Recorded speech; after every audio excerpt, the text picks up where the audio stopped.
Jody-O, Jody-O, Jody-O. Anyways, this is what we're rocking today. I'm recording this directly after my last one, and I'm gonna do Real Steel. Real Steel, Real Steel. And I know Hugh Jackman's in it, but I don't know the kid's name, so now I need to look it up.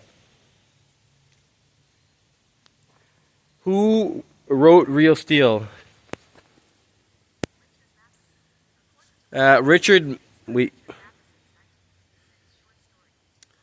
Oh, so this guy, the original screenplay was written by Dan Gilroy and was purchased by DreamWorks for $850,000 in 2003 or 2005. Oh my, I wish I could sold that for almost $1 million. The project was one of 17 that DreamWorks took from Paramount Pictures when they split it in 2008.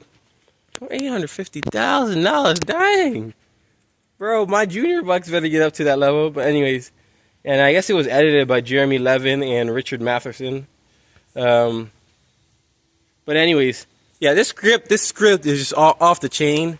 Let me look who the director is. I like to get people's name right and not.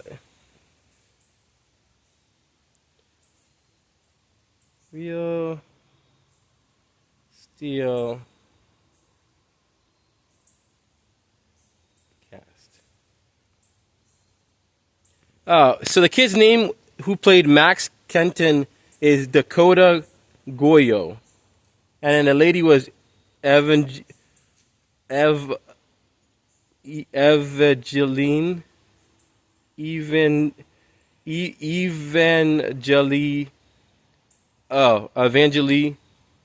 Evangeline Lilly, and then Hugh Jackman. So, who directed Real Steel? It was directed by Sean Levy. Sean Levy is a good director, looking at his works. But anyways, this movie is an absolute barn burner, and it's very much a cult classic. But I feel like it even transcends being a cult classic and just being just. I think the first time I watched this movie, I was like shook, but because of how good it is. And this movie is so good. Why in the world? It's good. It's mad good. It's very fun. It's a nice ride. It's a nice stroll. But I mean, I feel like even just the graphics and everything that they put out for this movie was like kind of ahead of its time. Very unique, very special. Like it looked like pretty realistic. And I was even watching like one of the videos of all the CGI that they did, and even the CGI was pretty good. I was like, whoa, wow, it was pretty good. But anyways. Yeah, this is another, movies are just good, you know? If it's either good or bad, and this movie is without a doubt a good movie. It's like a feel-good movie it's a feel-good movie that, actually shows up for his job, actually clocks in, and puts in, the effort it's supposed to put in to be a feel-good movie. It's a feel-good movie that is just so fun. And I would even go on the verge and say that this movie is brilliant. And it's just so special, you know. It's a true underdog story. It's a feel-good underdog story. You guys thinking Hugh Jackman, and then the kid just does such a good job of just being likable. They put you in the shoes of all these different characters simultaneously, and the robot is actually, you care about it, you know? It's like a lot of times you don't care about it. So the premise is basically you got this junk robot that's just a beat 'em up toy it's just a robot, you know?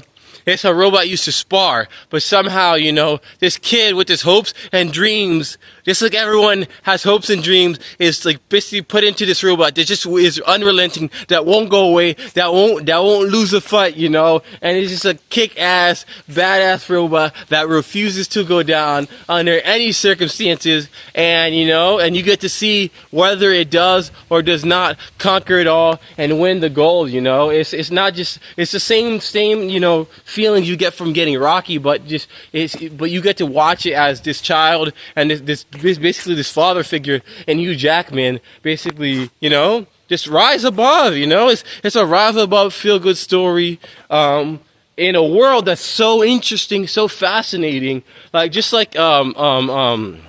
In Time, which is just this crazy, really, really fun world that's just so different from everything else. Like In Time, I want to see spin-offs. So I want to see like them delve deeper into In Time, like the movie with Justin Timberlake, because the premise is so good. It's such a